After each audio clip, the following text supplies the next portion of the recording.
Hello everyone, welcome back to my channel.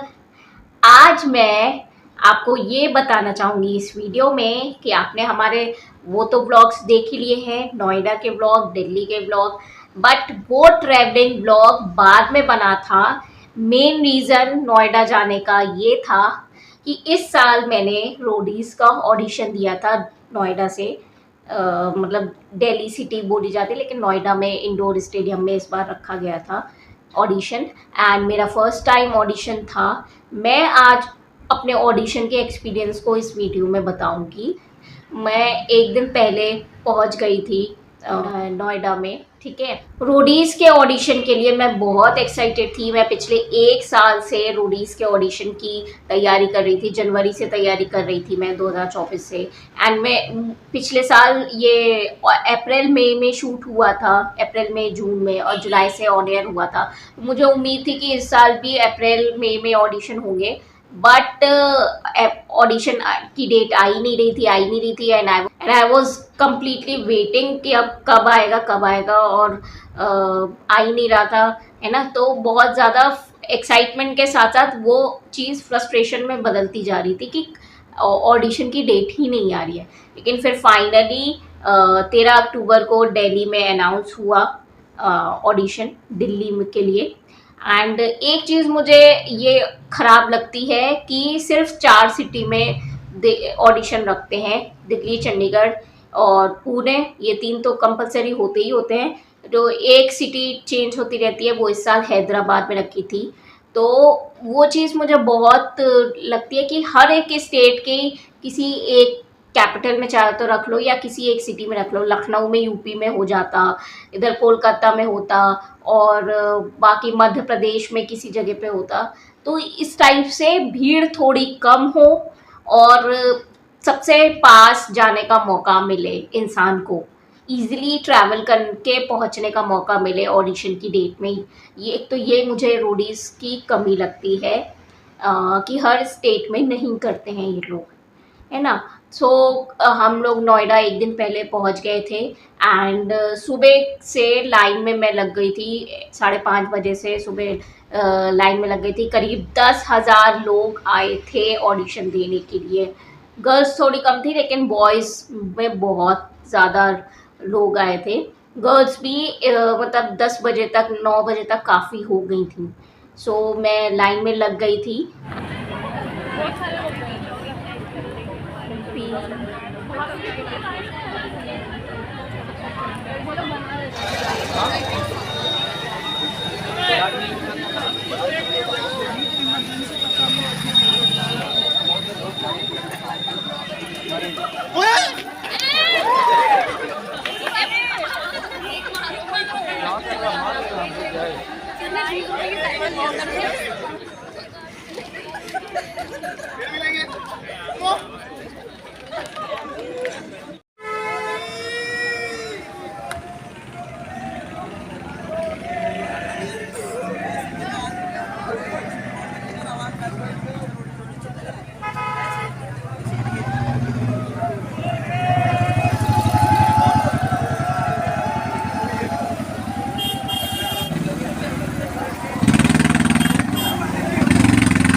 के लिए special है।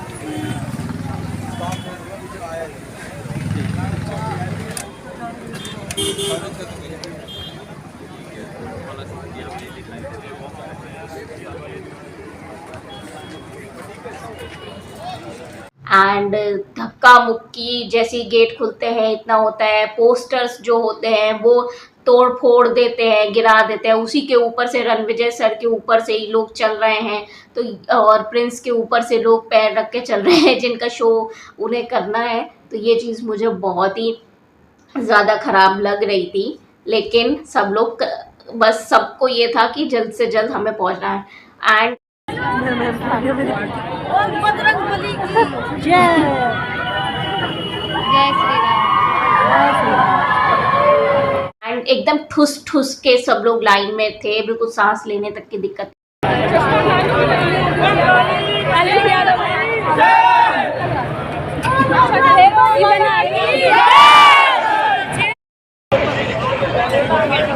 पता चलता है फिर गधों में कानों में। इतना ख़राब एक्सपीरियंस रोडीज के ऑडिशन का था कि मैं बता नहीं सकती। एंड फॉर्म लेने में एक तो सबसे ज़्यादा मैं ये ओवरऑल एक्सपीरियंस को अगर एक दो वर्ड में डिस्क्राइब करूँगी रोडीज के ऑडिशन को, तो वो कहूँगी टाइम वेस्टेज।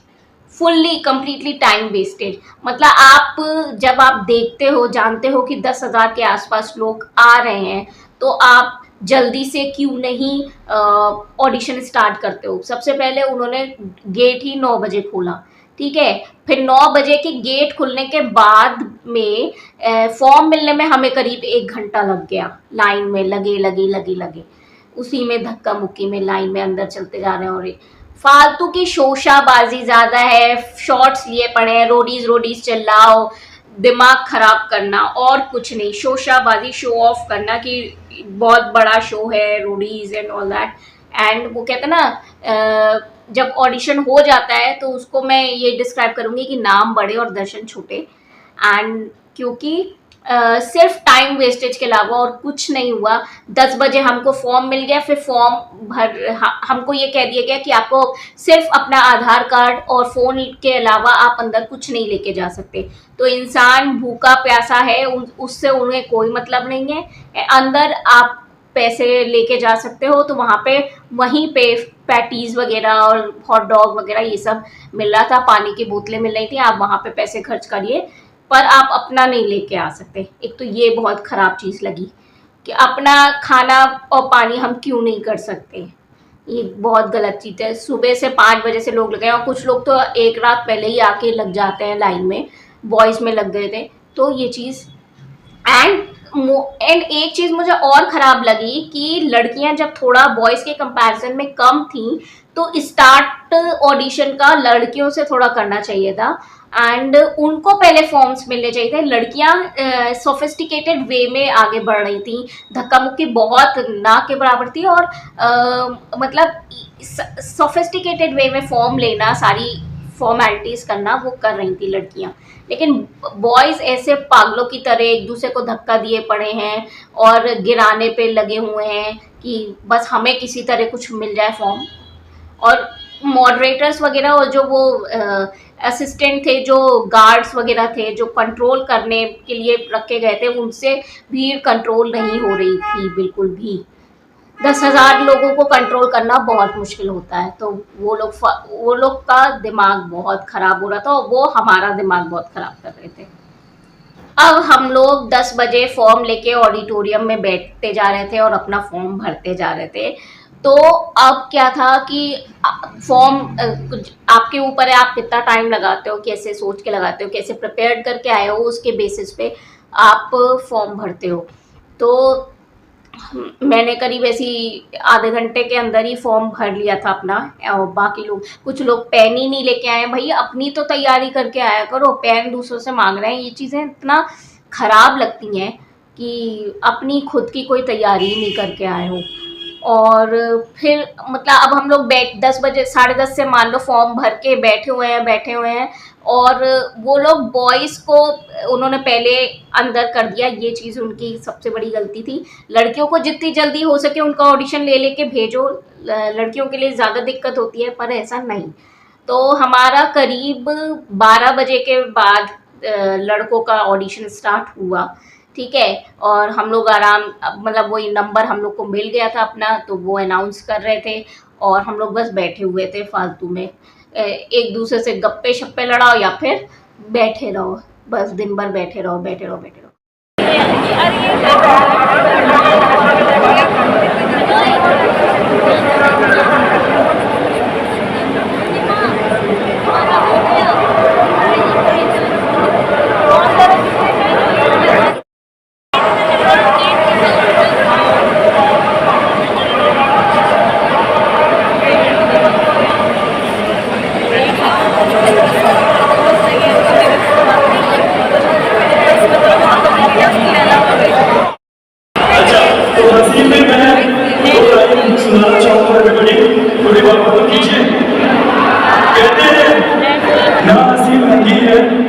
और ना ही हंसी सस्ती है। एवरीवन, ना हंसी महंगी है और ना हंसी सस्ती है। ये दुनिया हंसी में ही हंसती है। ये कहे पड़े कि रणविजय आएंगे, प्रिंस आएगा, नेहा धूपिया आएंगी, रिया चक्रवर्ती आएंगी, एल्विश यादव आएगा, लेकिन वो लोग 12 बजे के टाइम पे नहीं आए, वो लोग आए हैं 3 बजे के टाइम पे। तो तब तक 3 बजे तक सिर्फ एक स्लॉट गया था ऑडिशन के लिए, सिर्फ उन्हीं का ही ऑडिशन हुआ था। करीब आप समझ लो मुश्किल से 50 लोगों को ऑडिशन तब तक हो पाया होगा 3 बजे तक। और जब वो लोग आ गए थे 3 बजे, तब भी ऑडिशन रोक दिया गया। उन लोगों ने आधा घंटा करीब लगाया, आधा पौन घंटा अपनी स्पीच दी कि जीतना है तो आप हमारे गैंग में आइए। इस टाइप से उन्होंने खूब सारी वो दी, मोटिवेशन स्पीच टाइप का दिया, या अपने गैंग में आने के लिए हमको प्रोत्साहित किया।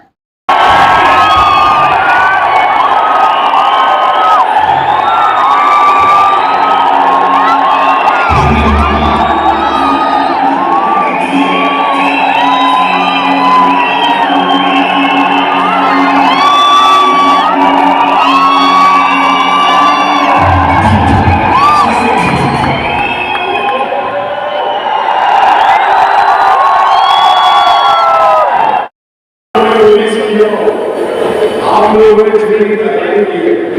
मैंने अपना कोशिश करने से कि मैं कैसा, लेकिन आजकल जो लोग यहाँ पर तैयार हो गए हैं, आप लोगों का कोई कंपैरिजन नहीं है।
पर ये चीज़ टाइम वेस्टेज है।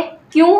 क्योंकि जब आपका GD1 GD2 क्लियर हो जाए, तब आपको PI में obviously Ranvijay sir, Neha Dhupia, Prince and Elvish या चक्रवर्ती, इनके सामने जाना ही जाना है। आपको ऑडिशन मेन PI का पर्सनल इंटरव्यू इन्हीं को देना है। तो ऑब्वियसली सी बात है, रूबरू इनसे 1 to 1 तभी कराओ ना। हर सिटी में इनको लेके आने का मुझे कोई औचित्य नहीं समझ में आता है। सिर्फ और सिर्फ टाइम वेस्टेज है उनके चक्कर में ऑडिशन को रोकना और उनको वेलकम करना, एंड सिर्फ उन्हें बस एक स्पीच देनी है कुछ मिनटों की। आधा पौन घंटा उन लोगों ने बर्बाद किया, आई वुड से दैट। तो ये चीज़ अवॉइड की जा सकती है। एंड सुबह 8 बजे से लेके आप ऑडिशन स्टार्ट कर दो, 9 बजे से स्टार्ट कर दो, एंड ज़्यादा से ज़्यादा 5-6 बजे तक सबके ऑडिशन ख़त्म किए जा सकते हैं अगर टाइमली ऑडिशन हो, एक के बाद एक हो, और विदाउट एनी टाइम वेस्टेज अगर ऑडिशन होते हैं तो बहुत इजीली 6 बजे तक ऑडिशन समाप्त किए जा सकते हैं। बट वो ऑडिशन जो सुबह 9 जो मतलब एंट्री 9 बजे मिली और स्टार्ट 12 बजे से हुआ, वो रात के 11:30 बजे लास्ट बैच गया है ऑडिशन का उस दिन के लिए। और मेरा पर्सनल ऑडिशन का मैं अभी बात करती हूँ। अब मेरा नंबर करीब 4 बजे के करीब मेरा लाइन में नंबर अनाउंस हुआ कि मेरा नंबर था 1866। तो मेरा नंबर करीब 4 बजे अनाउंस हुआ कि 1700 से लेके 2000 तक के जितनी भी लड़कियां हैं वो अब एक लाइन में आ जाइए। तो तब मैं गई 4 बजे। अब 4 बजे से लेकर 4:15 तक हम लाइन में ही लगे हुए थे, और फिर 4:15 से हम अंदर रूम के बाहर जिसमें GD होना था वहाँ पे हमें बैठा दिया गया। 4:15 से लेके 5 बजे तक हम ऐसे ही फालतू में बैठे हुए हैं कि अब हमारा ऑडिशन होगा, अब हमारा ऑडिशन होगा। बट वो ऑडिशन हुआ है 5 बजे, हमें एंट्रेंस अंदर बुलाए, और करीब 5:45 तक हमारा और GD1 चला है, जिसमें हमारे में ऐसी 10 लोग करीब थे, उसमें से 9 लड़कियां अंदर गई थी, एक बॉय हमारे बैच में अंदर आया था। ठीक है, मैंने इस चीज़ के लिए करीब 1 साल से मैं अपनी सारी एक्स फैक्टर है मैं उस पर वर्क कर रही थी। Dance, singing, acting is my passion and in सब चीज़ों को मैं करती हूँ, तो मैं इस पर बहुत ध्यान दे रही थी। फिटनेस की बात करूँ मैं अगर, तो मैं 2 महीने से जिम कर रही थी एंड अपना वेट थोड़ा मैंने लूज़ भी किया है। If I talk about my interview, तो मैंने अपनी तरफ से बेस्ट दिया है, चाहे वो इंट्रोडक्शन वीडियो हो, अपना इंट्रोडक्शन मैंने बहुत अच्छे से दिया था। फिटनेस की बात हो तो मैंने स्क्वाट्स करके दिखाए थे, 30 स्क्वाट्स मैंने किए एंड जो ग्रुप डिस्कशन हुआ उस पर भी मैंने अपना बोलने का स्टार्ट किया। लेकिन मुझे जो मॉडरेटर की तरफ से कमी लगी कि वो क्या करते हैं, वो उन्होंने मतलब अपने माइंड में प्री डिसाइडेड कर लेते हैं ग्रुप के 10 लोगों को देख के कि मुझे इस पे ध्यान देना है, मुझे इस पे ध्यान देना है। बस 2-3 लोगों को एक उन्होंने अपने दिमाग में छाप लिया, बस इन्हीं लोगों पे ध्यान देना है, बाकी मुझे और किसी से कोई मतलब ही नहीं है। मतलब आप समझ लो कि एक फेयर चांस देना, हर एक इंसान को जानने की कोशिश करना कि उसके व्यक्तित्व में क्या खास बात है, वो ऑडिशन में मॉडरेटर नहीं करता है। सो रोडीज का मतलब आप जाने के अगर सोच रहे हो, अगर आपका कोई सोर्स नहीं है, रखा है रियलिटी शो नहीं कर रखा है, तो एक आम इंसान के लिए रोडीज में जाना एकदम ना के बराबर है। बहुत मुश्किल है कि वो आप पर ध्यान देंगे। वो जो सोर्स वाले लोग होते हैं या जिन्होंने MTV के फेस होते हैं ऑलरेडी, MTV के साथ कोई रियलिटी शो स्प्लिट्स करा होता है, तो वो उन्हीं पे ध्यान देते हैं। ठीक है, कोई मॉडल वॉडल है जिन्होंने पीछे से सोच रखा है कि हाँ मतलब कुछ पहले से बात कर रखी है, तो उन्हीं पे ध्यान देते हैं, ये फैक्ट बात है। ऐसा फील होता है कि वो आपके बारे में, आम जो जनता आई है जो सच में रोडीज में करने में इंटरेस्टेड होती है, जिनके अंदर कोई खूबियाँ होती भी हैं, टैलेंट होता भी है, फिर भी वो पीछे रह जाते हैं, उनको सेलेक्ट नहीं किया जाता है जस्ट बिकॉज मॉडरेटर्स जो ऑडिशन लेते हैं वो जानना ही नहीं चाहते उनके बारे में, उनमें इंटरेस्ट ही नहीं दिखाते, उनकी तरफ देखना तक नहीं चाहते हैं, या देखते हैं तो मतलब बहुत लीस्ट इंटरेस्ट दिखाते हैं। ऐसा एक्सपीरियंसेस से हुआ। सो आई वॉज वेटिंग, मेरा ऑडिशन बहुत अच्छा हुआ था, मैंने मतलब मेरे से अगर बोला जाए तो मेरी तरफ से मैंने 100% दिया था। मैं वेट कर रही थी कि कॉल आ जाएगा शायद, बट नाइट में कॉल नहीं आया। वो रीज़न वही था कि उन्होंने प्री डिसाइडेड कर लिया था मॉडरेटर ने कि इस ग्रुप से मुझे बस 1 या 2 जने ही लेने हैं, और उन्हीं पे ही फोकस वो करे पड़े थे। तो अब देखते हैं दिल्ली से कौन सेलेक्ट होगा, ये तो मैं बाद में पता चलेगा। लेकिन ओवरऑल एक्सपीरियंस की मैं ऑडिशन की बात करूँगी तो बहुत ही पथेटिक एक्सपीरियंस था रोडीज़ का। मतलब सिर्फ टाइम वेस्टेड, आप वेट करे पड़े हो भूखे प्यासे, अगर आपके पास पैसे नहीं है तो आप खाना वाना भी नहीं खा सकते, पानी वानी भी नहीं पी सकते, और बस अपने आप को एग्जॉस्ट करे जा रहे हो, मतलब मेंटल टॉर्चर करना एंड अपने शरीर को तकलीफ देना, बस यही है रोडीज़ का। ईजिली 5-6 बजे तक पूरे 10,000 लोगों का ऑडिशन हो सकता है, लेकिन सिर्फ शो ऑफ है एंड एक वो कहते हैं ना खाना पूर्ति करना, सिर्फ वो चीज़ है रोडीज़ का ऑडिशन, और कुछ नहीं है, नथिंग एल्स। मेरे माइंड में ये हमेशा, जब मैं रोडीज़ की तैयारी कर रही थी तभी से क्लियर था कि मुझे बस जो भी अगर लखनऊ पढ़ता तो मैं सबसे पहले प्रेफरेंस लखनऊ की देती कि ऑडिशन देने की, लेकिन लखनऊ नहीं पड़ा तो मैं नोएडा, दिल्ली गई। तो वहाँ पे मैंने सोच लिया था कि दिल्ली में अगर हो गया तो वेल एंड गुड, बहुत अच्छी बात है, लेकिन अगर नहीं होता तो मेरे लिए ये रोडीज़ मतलब एक बार ही अपॉर्चुनिटी थी और एक ही बार ही मुझे करना था। I can't go through such horrible pathetic situation again and again, मतलब वही अपने शरीर को तकलीफ दिए पड़े हो, भूखे प्यासे रह के, और बस वेस्टेज ऑफ टाइम करे पड़े हो, पूरा एक दिन ख़राब होना। यही कहूँगी कि इससे अच्छा आप कुछ और प्रोडक्टिव वर्क कर लो, वो ज़्यादा बेटर है। And I am happy being a YouTuber. YouTube पे कंटेंट बनाती हूँ, उसमें मैं एडिट करती हूँ, खुद शूट करती हूँ, एंड इतना मज़ा आता है उस, मतलब 10 to 12 आवर्स की पूरी कंप्लीट जॉब है मेरी ये, एंड एक सेटिस्फेक्शन मिलता है एक यूट्यूब वीडियो शूट करके एंड पूरा प्रेजेंट करके। तो वो ज़्यादा प्रोडक्टिव लगता है, उसमें ही इतना दिन बीत जाता है, वो ज़्यादा बेटर है rather than going audition for Roadies. मैं यही बोलूँगी, सम अप अगर मैं करना चाहूँ तो मैं ऐसे ही इस चीज़ को करना चाहूँगी। बाकी आपके अंदर इतना पेशेंस है कि आप हर साल और हर जगह पे ऑडिशन दे सकते हो, then you should go for it. अगर आपके लिए टाइम का कोई मतलब ऐसा नहीं है कि टाइम वेस्ट हो रहा है तो होने दो, चलो ठीक है। एंड वाकई में आपको लगता है कि मतलब वर्थ इट है रोडीज जाना, एंड इतना पेशेंस है कि चाहे एक आध बार रिजेक्शन मिल जाए तो भी हम करते रहेंगे, तो आपको जाना चाहिए। बट अगर आप एक ही बार इस शो पे ऑडिशन देना चाहते हो तो बस ठीक है, एक एक्सपीरियंस करके कर सकते हो, लेकिन मैं कभी रिकमेंड नहीं करूँगी, किसी को भी रिकमेंड नहीं करूँगी। जिस जगह पे हर चीज़ सिस्टमैटिक तरीके से हो, बिना किसी हौच पौच के हो, और एक शांत स्वभाव के से हर चीज़ हो, एंड बहुत अच्छे से ऑर्गेनाइज्ड हो, वहाँ पे कुछ करने में मज़ा आता है। लेकिन यहाँ पे तो हर चीज़ हौच पौच, पागलपंती, और बस भेड़ बकरियों की तरह बस करे पड़े हैं, कुछ ना कुछ फॉर्म लेने में ही इतना टाइम लग रहा है, टाइम का एकदम बिल्कुल अनादर करना है ना। और बस उन्हें रोडीज का वो दिखाना है कि शो का हम बड़ा बना रहे हैं, शो के फालतू के शॉट्स लिए पड़े हैं, ये सब चीज़ें बिल्कुल मतलब वाहियात, बेकार, आई वुड से दैट।